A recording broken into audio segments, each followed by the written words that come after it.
I guess we didn't play the full intro. Not sure how that happened, but welcome everyone to another episode of the Camper Report. Um, we've got a special guest today. It's CG Ruthless Sports. We've had him on once before. I had him on for a mock draft, I believe it was back Yeah. in early April. So, but he's back again. Promote yourself a little bit, CG, because obviously big one of my when I first started out, you were one of the first people that I saw doing this kind of stuff. So promote yourself a little bit to people that are watching, maybe that don't know you, which a lot of people that watch 49ers content probably know you already. But just promote yourself a little bit and what you do. And yeah, then we'll get started to Oh 49ers yeah. content because we have a lot today. Yeah. CG Ruthless, probably one of the most realest voice in the community. I'm not some of those content creators that's afraid to speak my mind. If I want to speak up, I'm not gonna back down on what I say. So I keep it real with everybody. So follow me on CG Ruthless on YouTube, CG Ruthless One. But if you guys like TikTok, which I've done really lately, check me out on CG.Ruthless1990, bro. I'm already like getting close to 4K followers, man. So it's been a good vibe, man. But Nice. thank you for the invite, and I definitely appreciate it. It was fun the last time when we had the draft talk. Yeah, it was. If you the his Twitter and his YouTube are in the description, so if you want to Oh yeah. fast track to those two places, Oh, then I have a TikTok go. also, man. So you guys will definitely like what I put out there. Yeah. We already have some people in the chat all day, every day. Kim. Well, of course they need more receivers. From what I see, Brock needs every freaking good player in the whole league in order to succeed. One guy goes down and he turns into a pumpkin. That's harsh, but maybe true. Um, Hi, I've follow you. Hi, follow you TikTok. I'm not sure exactly what she means by that. maybe Maybe she's talking follow about. you on TikTok. Yeah, I'm kind of getting a lot of virals over there in those videos. Yeah. Okay, I think she Yeah. means I'm following you on TikTok. Well, One yeah, of these. that's where I kind of have a lot of my fun platform is TikTok. It's a lot of fun. But hey, we got one of our favorite guys, Carcast fan. That guy's cool. Yeah. Shout out to him. Go subscribe to his channel. He's another. I think he's a little bit older than me, about 17. I'm pretty sure he's another No, he's young younger. 49ers content creator. He He's is younger. younger. Okay.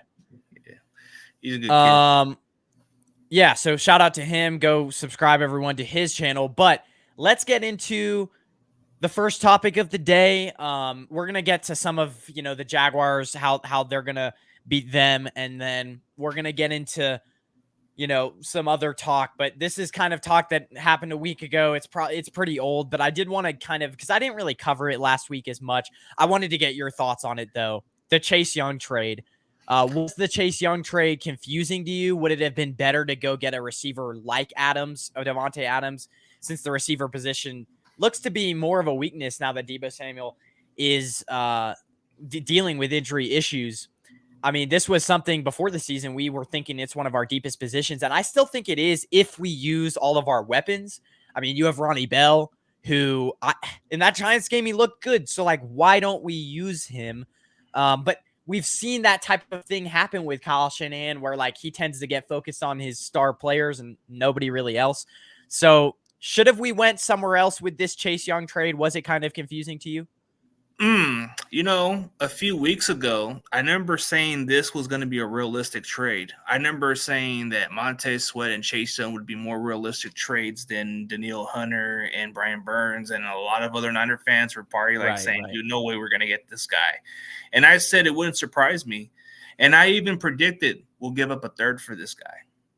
And some people were saying, "Where are you getting all these reports from?" I'm getting it from other Mhm. sources. And I said, this wouldn't surprise me. I am predicting we're giving up a third round for Chase Young, and we gave up a third round comp out of that trade. So I was pretty much on point a few weeks back, And honestly, to get Devontae Adams, that is a reach. This is not Madden, buddy.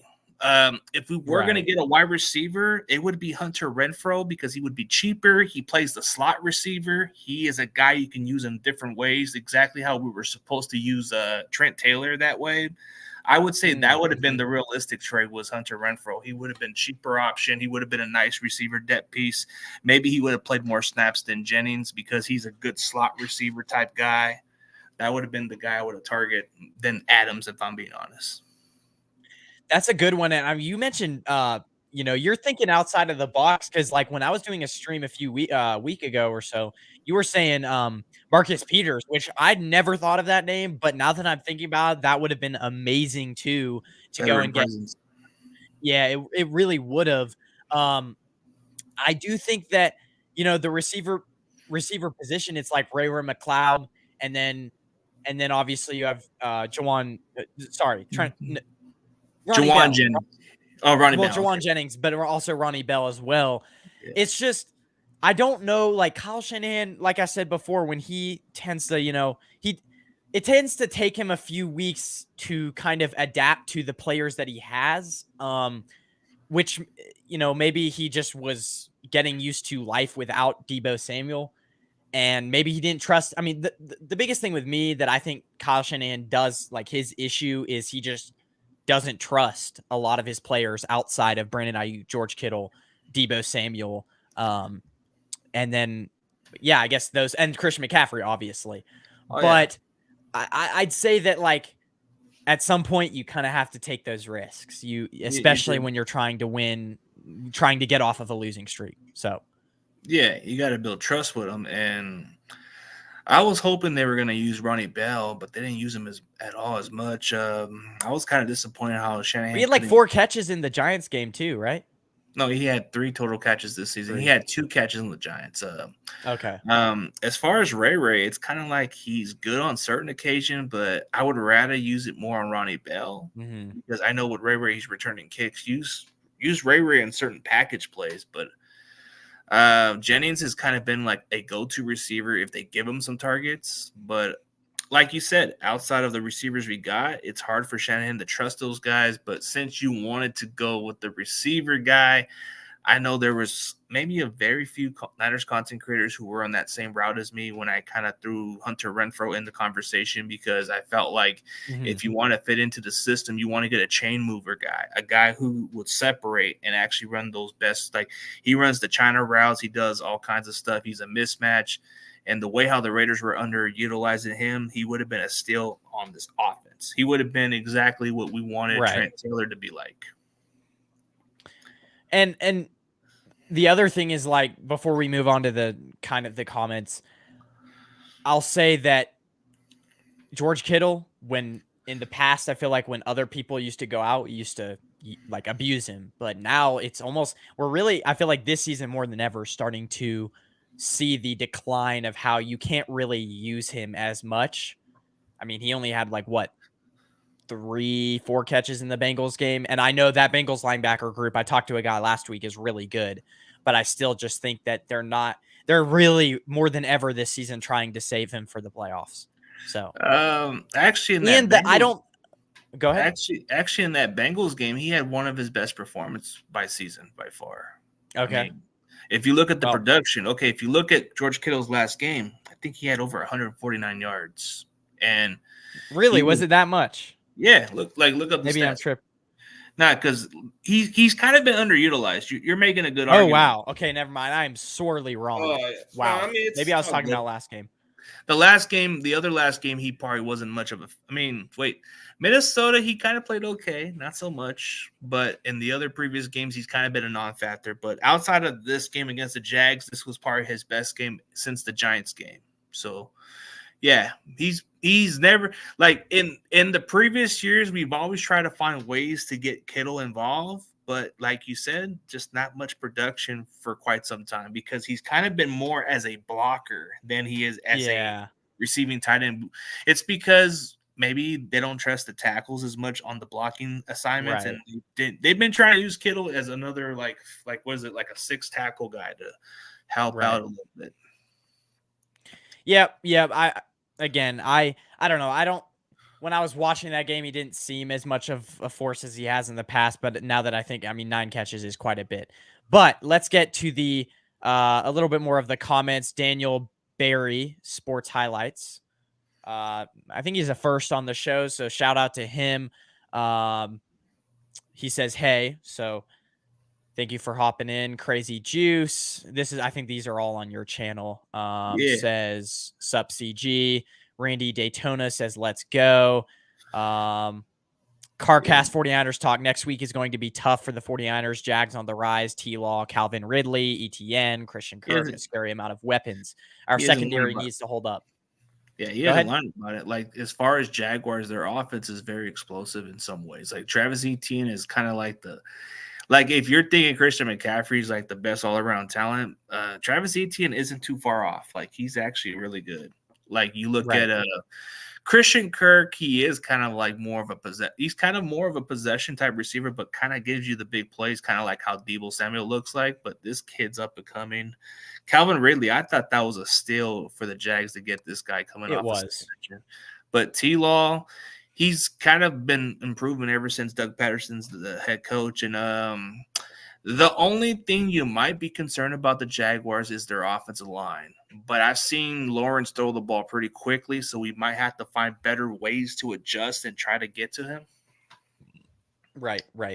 Let's actually segue to, I guess, some of the keys you mentioned you mentioned a few keys there, but I'd say the other guy who, Josh Allen, I'm pretty sure he's playing in this game. That's going to be really huge matching up against Trent Williams coming back from an injury. He is probably going to play. And so I think he would, because he was questionable last week, didn't go. And then now he's a bye week to kind of get healthy. You saw with the Chiefs, a lot of guys last year were coming back from injury, and we got mollywopped by the Chiefs last year because a lot of guys were kind of out of shape. They were trying to get their legs under him. That could be another one of those games where we have guys coming back from injury. We're a little sloppy to start. I think in the second half, we'll definitely get going a little bit more, but to start, Trent Williams versus Josh Allen is going to be a tough matchup. Although anyone is better than what we've had. Jalen Moore, all power to you, but you have not been you've been garbage the last few weeks. Let me just say that. I mean, as a run blocker, not so well. No. I don't even think as a pass blocker, the pressure on Brock Purdy every time he drops back. I mean, remember going back to that Bengals game, and it was like every time he dropped back, there was almost always Trey Hendrickson in his face. And so, I guess Trey Hendrickson at this point in time is better than Josh Allen, but look for the Jaguars defense to keep dialing up pressure. Although I do think that the Jaguars defense is, if you look at their season stats, it's worse than the Bengals defense. So you could maybe be able to run the ball a little bit better on them, but I still think it's really going to be up to how they pass protect and Brock Purdy, something that hasn't been in the, we've all said, he's not playing very well, but I do think that him kind of having that mini concussion maybe had to do with his struggles last game. And so now that he has 2 weeks to kind of look at the film, get his legs under him, I think he'll play a lot better. So, yeah, like Brock Purdy's going through the mental stage of playing through growing pains, like most young quarterbacks. I mean, right. Last year was just crazy that he didn't even have this amount of rookie mistakes going into the first year of his season. But now he's technically still in a rookie year, if you think about it, because of the amount of starts he's played.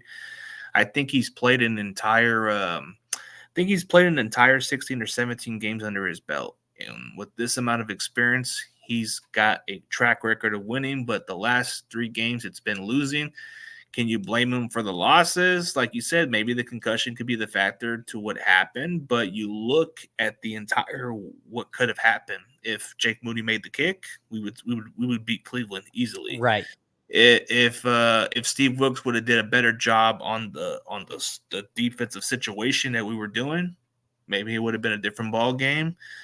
Just a lot of those stuff, it happens. But Cincinnati, it was a tough situation.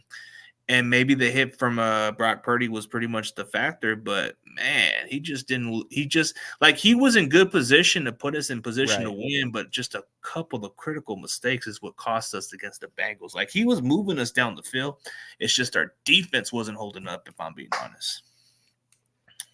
Well, and I think that the Jaguars currently are ranked like not even top 20 in their offense. And so now that we have Dre Greenlaw a little bit healthier than he has been, and I think Wilkes knows, I feel like they need to bring more pressure. and the Jaguars' offensive line has not been very good this year. So that's another key matchup that could be a bad matchup for the Jaguars, especially with obviously Chase Young making his debut. They acquired I mean, Ezra that's going to be a Cleveland. bad matchup for them. So Yeah, the Jags actually addressed a guard or a tackle, Ezra Cleveland. So Cleveland, yeah, maybe that might fix the issue a little bit. We'll see. But yeah, I'm intrigued by this debut of Chase Young. I mean, I want to see how much of an yeah, impact. Like we saw what Randy Gregory was capable of doing on his first impact with us, but man, think about this depth chart. Like it's insane. Like how did the Niners yeah, pull off this type of trade? This doesn't happen in Madden. Like you can't even give up a third round for that type of move like that. But I know a few weeks ago there was a lot of these content creators saying there's no way we're gonna get Chase Young. And I said I predict a third round out of this trade. And people thought I was crazy and on some I don't know. I just had a gut feeling we were gonna get this guy. Because yeah, something and go ahead. Yeah, because something to do with his injury history and the fact that if Commanders were to lose, that was going to definitely open the door for us to Right. make the move. And it was only going to take a third round because I saw what his trade value was. And I said in my prediction, I actually wanted Montez Sweat because of his durability, but then I saw what can possibly happen. And I Yeah, said Commanders usually take flyers on these type of guys, so I can see Chase Young as that yeah. realistic guy. Yeah, we'll see. We'll see. It's definitely going to be interesting to see and how fast, Trevor Lawrence gets it out of his hands. If you're the 49ers, try to play press man to man and hopefully the defensive line gets home before Isaiah Oliver gives up a big play. The one thing though is interesting. I would like to see if Zay Jones is playing in this game, receiver for the Jags, because he's been not healthy most of the year. I think he's questionable. So if he's playing, that's going to be a huge slot receiver. I could check. That's going to be a huge slot receiver to check on, because that Zay Jones, when he has played for the Jaguars, has been very, very talented for them, but he just hasn't played a lot. So I'll check it out. Let me see. yeah, actually, because that's a really big key. Obviously, Christian Kirk is too, but it says Zay Jones is day to day day, IR, yeah. and it says something about. It says At least we can't. I mean, hey, Robert, while he's looking that up, Roberta Hastings, at least we can't lose to the bye. We actually, in my opinion, won the bye because the Seahawks got absolutely trounced. Yeah. And so now we're back atop the division. So I definitely think we won it for sure. Now, it doesn't help that the Eagles won as well. I did not want that to happen, but the Eagles are about to hit a really tough stretch of games, and so I don't think we're out of the 1 seed by any means right now. So, well, there's just been questions that he hasn't, like the knee has been an issue with him, so it could.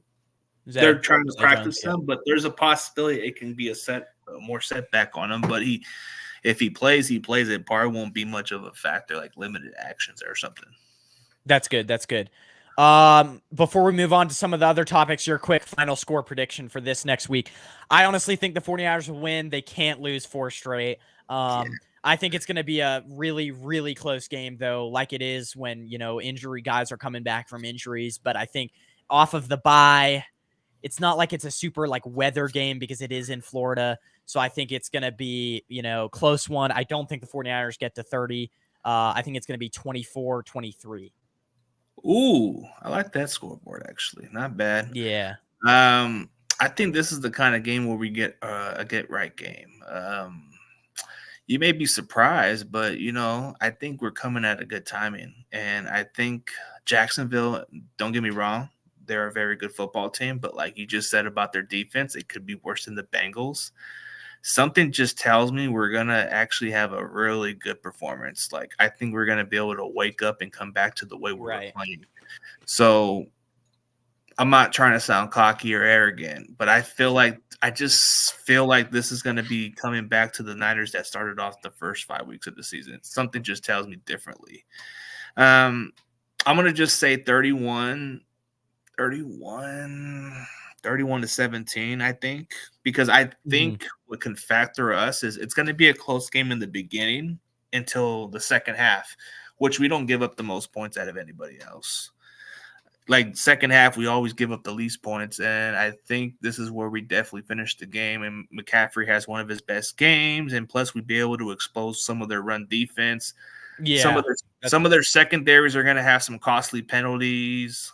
Something just tells me the Jaguars are just going to be a little undisciplined, and then Trevor Lawrence isn't going to have enough time to throw the ball like he was. I mean, he's going to have a good production, like good numbers, but it's probably going to be like a lot of him trying to run for his life a little bit. And I think we're going to be able to get to the guy. So I say it would be like a 31-17 type game. It'll be the opposite scoreboard of what we had with the Bengals, but it'll be us with 31 points. That's optimistic. You did hit a good point with the run game, because that is a big issue for the Jaguars. They're not good at that at all. So and with Trent Williams back, it's going to open the holes more.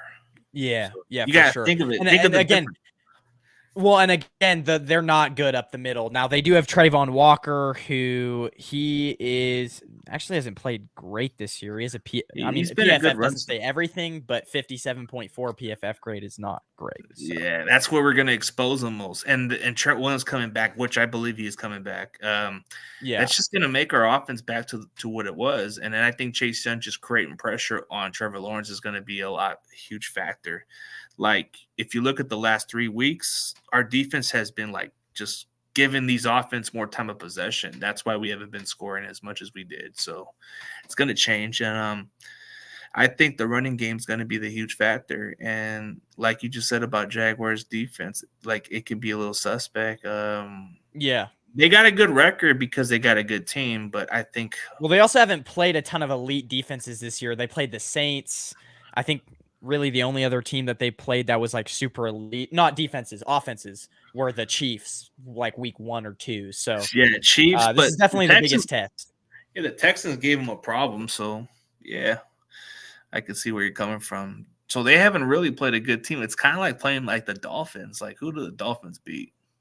That's all the question we all want to know too. And then you look at the Cowboys, who they play, but everybody keep questioning who we play. Yeah, the only other team that the Jaguars have beaten is the Bills, but the Bills are so inconsistent at this point. And it was in London. Them a good team. They play good. Like Jags play good in London. Yeah. Let's get to the next. Go ahead. Yeah, and the Falcons are a little inconsistent too. So it's like, yeah. Crazy Juice says, "Is Aaron Banks going to be out for this game?" Yeah, that's a good question. He is or no? He's going to be out a few weeks with a turf toe.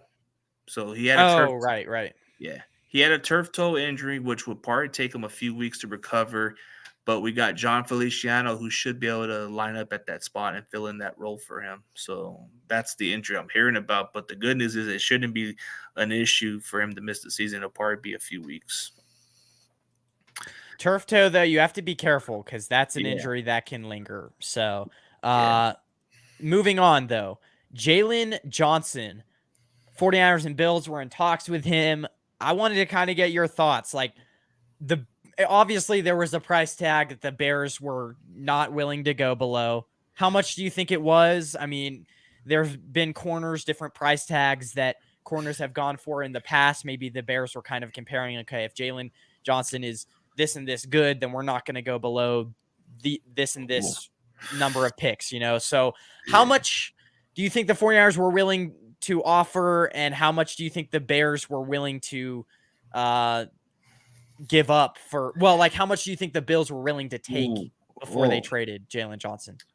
Well, Jaylon Johnson's market value could have, like, at the time before he had his 2 interception performance, I think he had easily a 3rd to a 2nd round value. Yeah. But I think at the time, once he had his breakout game against the Raiders, the price just went up a little bit. Then the Bears just thought, like, maybe we can work out a deal. But I think the Niners were probably willing to go with I don't think they wanted to give up a 1st round. I think the highest that the Niners were willing to give up for was either a 3rd or a 2nd round. But I think the Bears were asking too much. They were either asking for a 1st round pick. And I think the Buffalo Bills, I think they were trying to make that effort too. But it came down to the Bears just wanting a little bit too much. I would have just taken the 2nd round pick if I was the Chicago Bears, because you got Montez Sweat. You could have got your 2nd round pick back, and maybe you would have got yourself a cornerback in the draft. But Now it's going to be an issue because now that the Bears are trying to work out a deal with Jaylon Johnson, I would suggest a franchise tag would not be a great idea because that's going to create a distraction. Jalen's going to want top dollars. I think he was looking in the market with maybe 18 to 19 million per year at the position, which is too much for a guy who barely does. I mean, he has good coverage skills, but he doesn't get opportunities to get the interception. Right. I would say, the Bears, obviously them getting, as soon as they got Josh Sweat, I was like, they're probably not going to be sellers at the deadline. This is probably one of the key cornerstone players that you want to give away. The only thing is, like, compared to the market, you have Rasul Douglas, who, I mean, he went for very low. Wasn't it like Rasul Douglas and a fifth in exchange for a third or something like that? So it's something not It was like not a lot. But the thing is like, I just don't think the Bears, I think they were listening to calls because they were like, maybe someone's going to wow us. But the fact that they traded for Josh Sweat and then we're going to flip another one of their good players just seemed to me that, like, it was never going to happen. I don't think the Chase Young trade was the 49ers, number one option. I think they looked around the league. They tried to go after Jaylon Johnson. And then once they knew they couldn't get him, they're going to go after the next best thing. And if you're trying to trade for a cornerback, it's like I was a week ago giving up possible trade scenarios, and there was this guy for the Panthers. His name escapes me at the time right now, but he wasn't really much better than what Isaiah Oliver is. So, like, I think the 49ers, Dante Jackson. Oh yeah, I like him. But before I think if the 49ers were going to trade for a corner, it would have had to be somebody really good. And so and he was familiar with Steve Wilkes' defense. But since you were talking about that trade, that's not Josh Sweat, it's Montez Sweat. Montez Sweat was from the Commanders. I mean, Montez Sweat was there. Sweat is for the Eagles. Yeah. John Sweat is from the Eagles. But Montez Sweat's got speed rush. I think I was willing to get that guy too, but then I started thinking realistically it was going to be Chase Young more than him. He's more D-tackle, so, like, that would conflict with Javon Hargrave. I don't. No, actually, Montez Sweat is a DN. DN for real? He's a speed rusher. Okay. He's about he's about 6'5". I think he's about like a 260 something pounds. Runs a 4.44 type of speed. Very fast rusher coming into the draft, which I wanted back then from Mississippi State. But yeah, that dude's a beast. But like you were talking about, like Dante Jackson, when you look at system scheme wise, he would have fit into Steve Wilkes' defense. Oliver's just kind of been like a disappointment. Like, he can tackle, don't get me wrong, but coverage, I don't know. The guy's just out of place. Right. Moving on, the Eagles. Hold on, we got a comment. Raphael.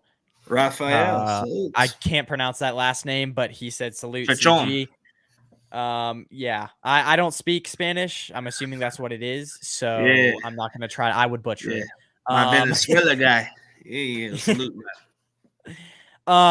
So let's move on. Are the Eagles really 2 games better than the 49ers after what we saw yesterday? They barely escaped the Cowboys game, played well in the first half, then in the second half just did not. I mean, the third quarter was good. Fourth quarter wasn't good.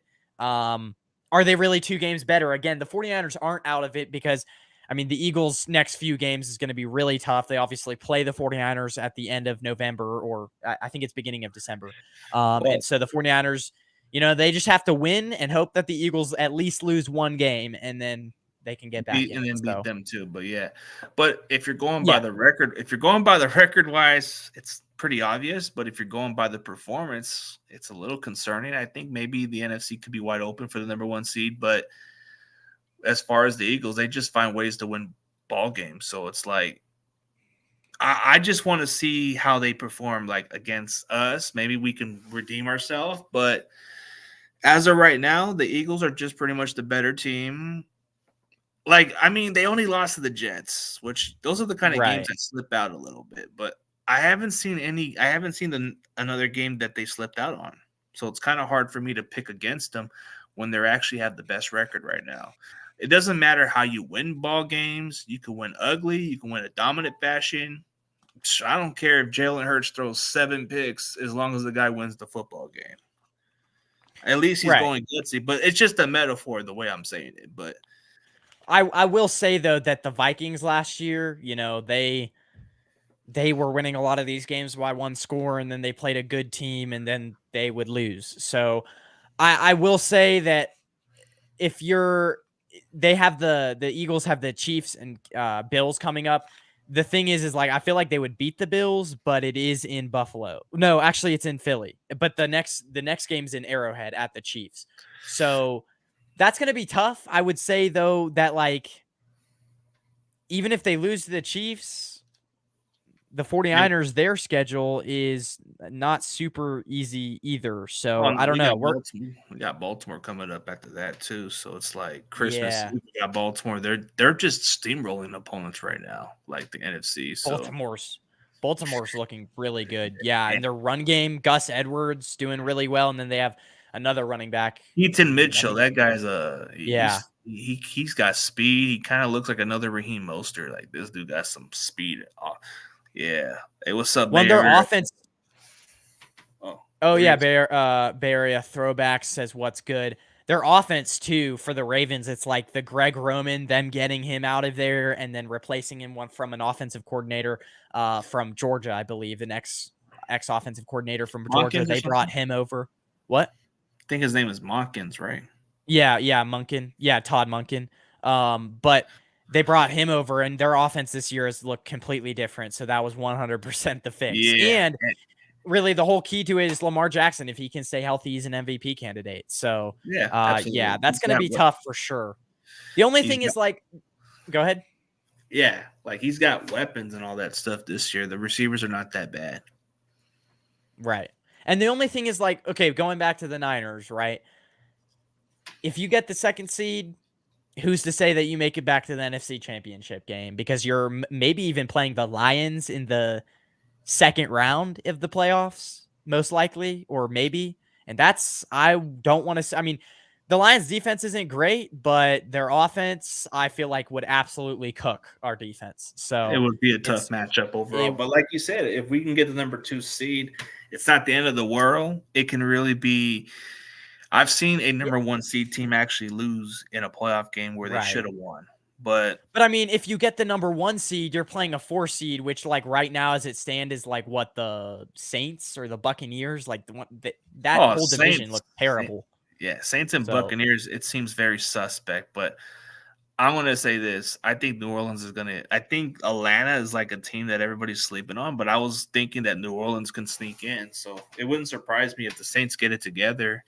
Atlanta's kind of been like Atlanta's kind of like that fairy tales team this season. Like, it's like they don't have a quarterback, but they're actually finding ways to win games, and they're running the ball. And their play callers just kind of it's unpredictable, but they're winning football games. Hey, if Arthur Smith, I heard he shaved his mustache, so maybe that's the fix. I saw that on Twitter. That guy looks funny, man.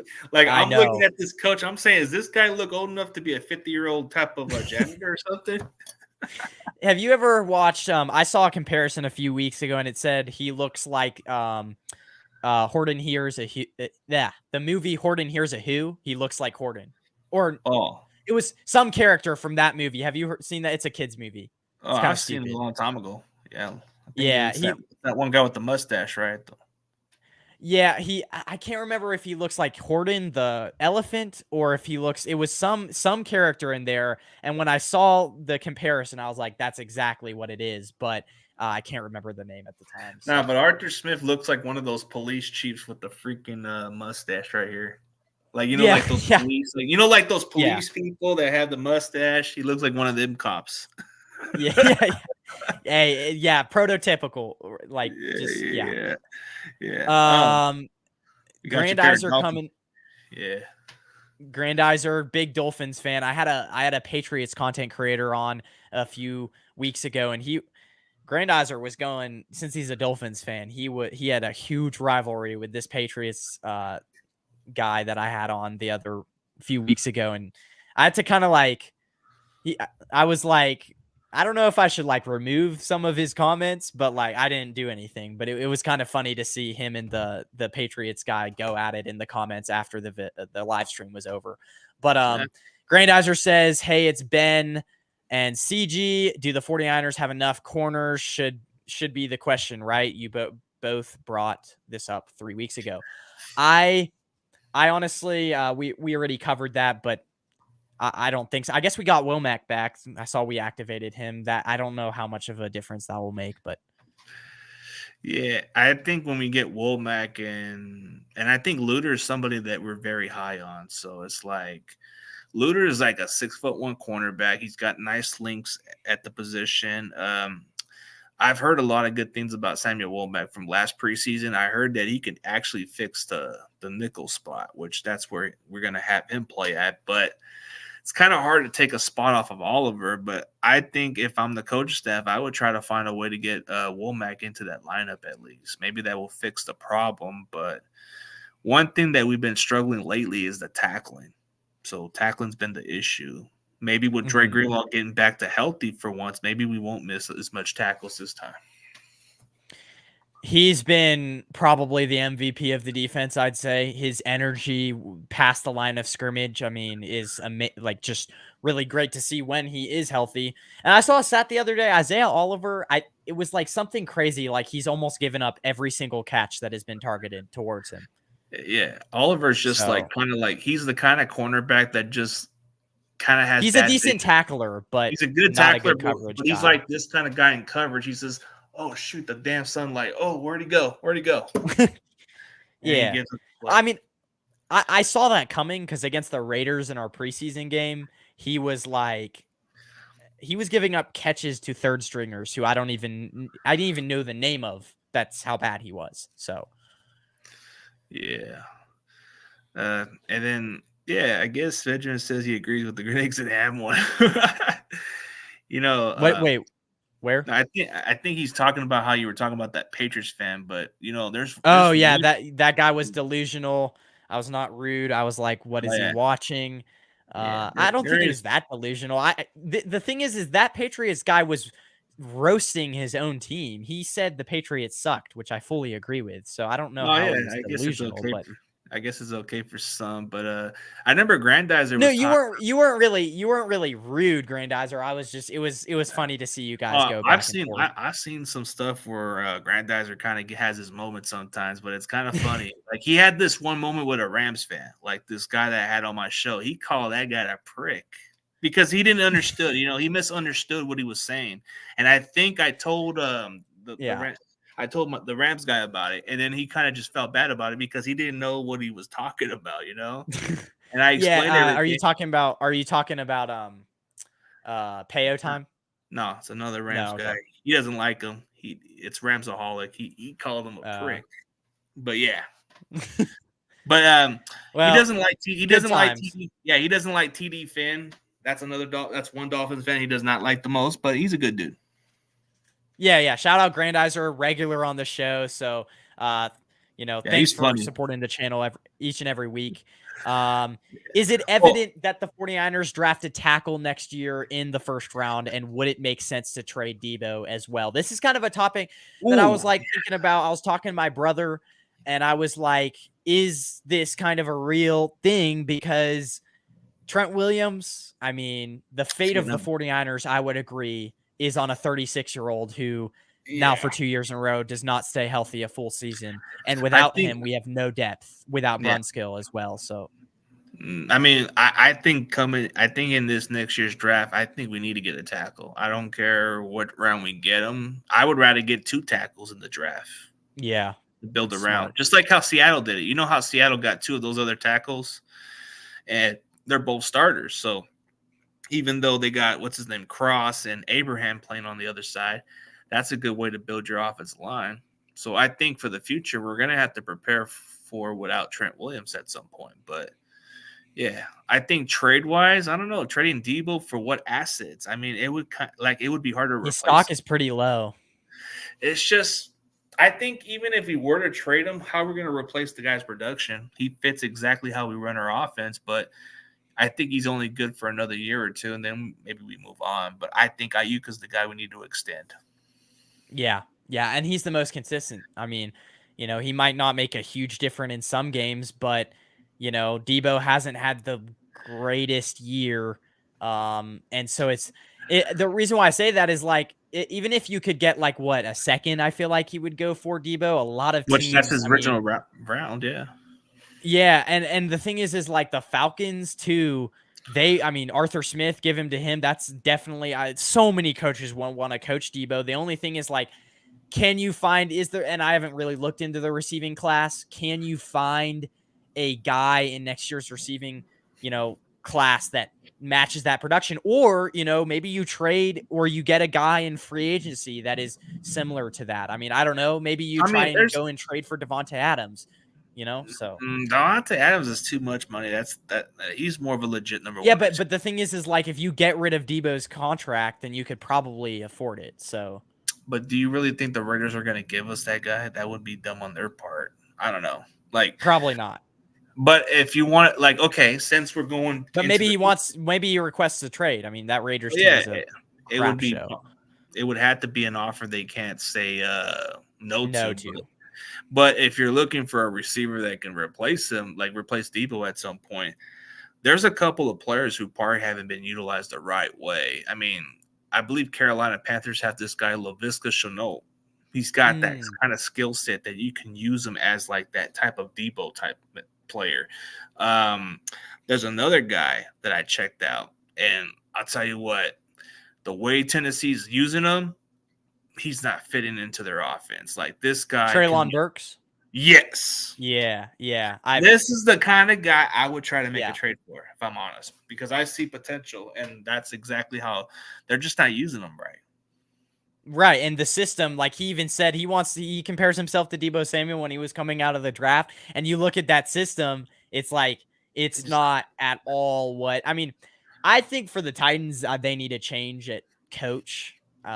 It's just the way the offense is run is not very good, and so maybe if Vrabel gets fired next year, then maybe they bring in a new coach who wants to keep Burks. But that's a great name. I actually now that you mention it, that's really great that's name. exactly a guy you can use in that similar offense like we do with Deebo. And I think how many picks we got? I think we have about like 10 picks, I believe, because we gave up that pick for Chase Young.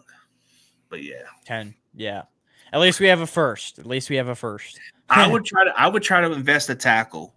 Like that would be my first investment because I want to make sure if Brock Purdy's my guy, I want to make sure he's protected. And if he's not the starter, at least get him prepared to replace Trent Williams. Or if you don't feel confident with McKivitz at the near future, try to plug that kid over there or something. Which I think McKivitz actually is improving as the weeks are going on. He hasn't been like as bad, and I feel like he's better than what McGlinchey was in pass protection, at least.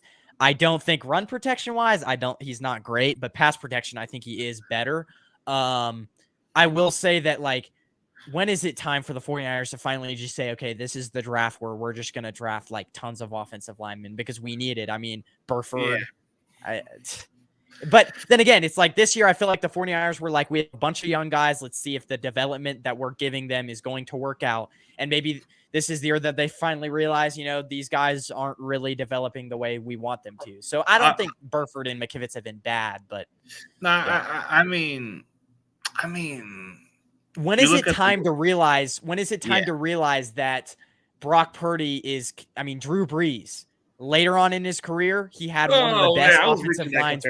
I was reaching. No. I'm not going to say he is accurate. Brees, but I'm going to say, if you want a guy who, when he throws downfield, he needs time. So if you want a guy like that, it's like you need a really good offensive line. All the, Jared Goff, for example, Lions offensive line is really deep, really good. They're good. So I just think, so. Yeah, I get where you're coming from. Like, I think once we start establishing protecting our quarterback, that would be the main key. I think if we were to, like you said, McKivitz is not that bad, but he's kind of been giving up a lot of pressures and some sacks here and there. But it's not as bad as McGlinchey, so we can agree on that part. I think the Niners just need to stop giving these jobs to those other guys. Let them compete. I don't care if it's a rookie or not. Right. I want it to be the guy who deserves the starting spot. Like, Why are we going to hand a job to somebody like McKivitz and other guys? Yeah, you've been around our system, but at least compete. I want competition to make everybody better. Right. And if you draft a really good tackle and you have McKivitz as a backup, that's a quality backup right there. Yeah. So, yeah. Nothing wrong with it. Before we get out of here, go ahead. Yeah, and I think he would have been happy to be on the roster anyway. So I got passionate about that topic. It's frustrating for sure. Yeah, it is. So, before we get out of here, let's answer these last two questions and then we'll get out of here. When the 49ers took a flyer out on Joey Fisher, he was projected 5th rounder. He didn't pan out. It happens. Have to try at least. Yeah, he was a guy that I liked, but I mean, D2 school guy. Now his quarterback, Tyson Bagent, is right now starting for the Bears. So yeah. CG TD Finn's talk was anti-Tua when they drafted him in 2020. He didn't take the let's see how Tua plays before we start passing judgment. Have to give every play a chance. Yeah, that's true. But yeah, I definitely agree with what you're saying. Like, I think with McKivitz, you got to give him some time to develop, but he's already getting more opportunities. And Burford, I'm trying to give him the benefit of doubt because I don't want to sound biased, but he's a friend of the show, so I don't want to make it sound like. But he needs to work on getting better a little bit. I'm not going to throw him under the bus. I'm not going to give him the Jake Brendel treatment. I'm not going to do that because if I interact with this guy and then we talk from time to time, I'm not going to bash him because players just take it a little too sensitive. So I don't want to sound like I was being harsh on a guy. But if he works better as a pass blocker, I think he'll get better in time.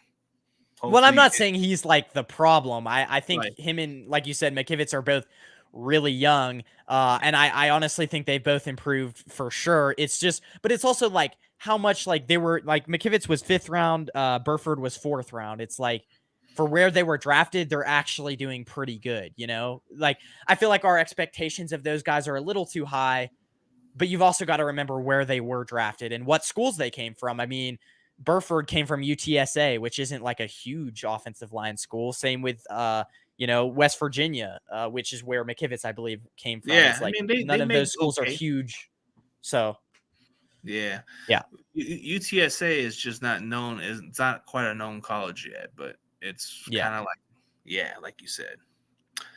But anyways, guys, this has been a lot of fun. Go check out CG Ruthless on Twitter, YouTube. Promote yourself real quick, and I will say that I forgot to mention that at the beginning, but guys, he does a lot of cool player interviews of different. You're constantly trying to get guys on your show with different from time to time. I see interviews from different NFL players around the league. So promote yourself a little bit, and then we'll get out of here. Oh yeah. Appreciate it, bro. Thanks for reaching out. And yeah, you're good. You're very knowledgeable, and and what a better time to come back and do a stream with somebody that I enjoy having fun with the off season. Thank you. For those people who want to check out the platform I do, CG Ruthless, you see a lot of my interviews. There's quite a few interviews I do. So I recently just had Keith Lewis on the phone, which he had some issues with his reception, but I had him on my show with Danielle. I do have another channel where I do get wrestlers on my show.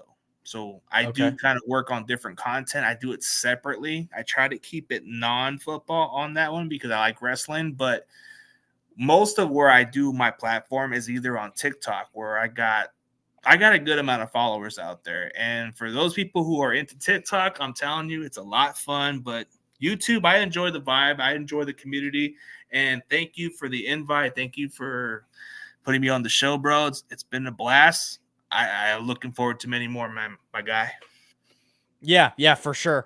Me too. Guys, if I do have one like ex-football player. He also was what is it called? I guess he was a power lifter back in the day, played for the Oilers. I need to still text him, but I got it. He was at a conference or whatever, and he's a football player. His name is Jeff Neal. And so played for the Oilers back in the 90s, but I'm hoping to get him on my show as well. So stay tuned for that. That could be something that I do. What?